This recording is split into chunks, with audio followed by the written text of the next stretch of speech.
ارے مگو، حکومت نے گداگروں پر پابندی لگانے کا اعلان کر دیا ہے۔ ارے جگو بھائی، کتنے بھولے ہو تم۔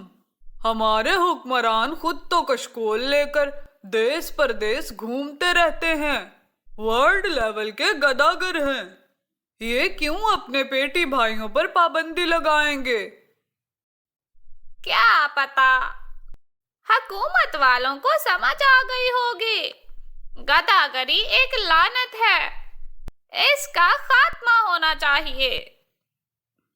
خاتمہ تو ہونا چاہیے، مگر اس کے لیے حکومت کے پاس پلان کیا ہے؟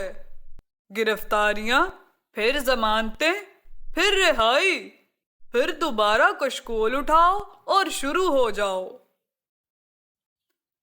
بڑا مسئلہ یہی ہے کہ حکومتیں صرف اعلان کر دیتی ہیں، واضح منصوبہ بندی تو نہیں ہوتی، جس سے معاملہ حل ہونے کے بجائے اور الجھ جاتا ہے۔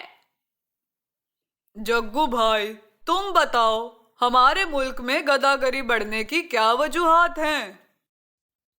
ارے بھائی، میں نے کون سا گداگری پر پی ایچ ڈی کر رکھا ہے، مگر سوال تمہارا بہترین ہے۔ شام کو اکرم صاحب کے گھر ٹی پارٹی ہے اہل محلہ کی، وہیں بیٹھ کر ڈسکس کرتے ہیں۔ آج تو گل خان کی عید ہو گئی ہے، اپنے ہوٹل کے علاوہ کہیں اور چائے پی رہا ہے۔ یارا، یہ اکرم صاحب کا مہربانی ہے، ورنہ ہم تو گھر کی چائے کا ذائقہ بھی بھول گیا تھا۔ ہوٹل کا چائے، بس یہی کام تھا ہمارا۔ دوستو، جگو مگو نے آج ایک اہم سوال اٹھایا ہے کہ ہمارے معاشرے میں گداگری کیوں بڑھتی جا رہی ہے۔ میں چاہوں گا سارے دوست اپنی رائے دیں تاکہ ہم بہتر لائحہ عمل اس حوالے سے بنا سکیں۔ مسئلہ یہ ہے، لوگ محنت نہیں کرتا ہے، اسے مانگنا آسان کام لگتا ہے، یہی بڑی وجہ ہے۔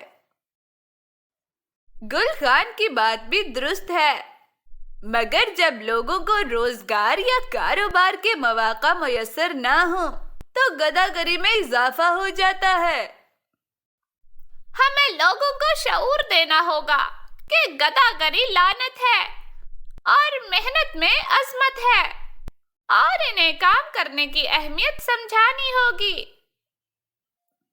اس حوالے سے حکومت اور این جی اوز کے تعاون سے اسمال بزنس کے منصوبے بنائے جائیں اور گداگروں کو باقاعدہ ٹریننگ دے کر ان کی آمدنی کا ذریعہ بنایا جائے۔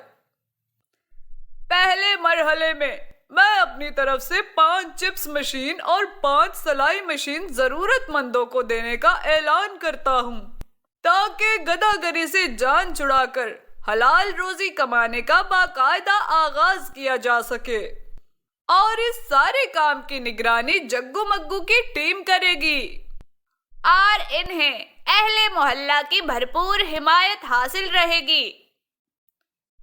جگو مگو زندہ باد، جگو مگو زندہ باد، جگو مگو زندہ باد۔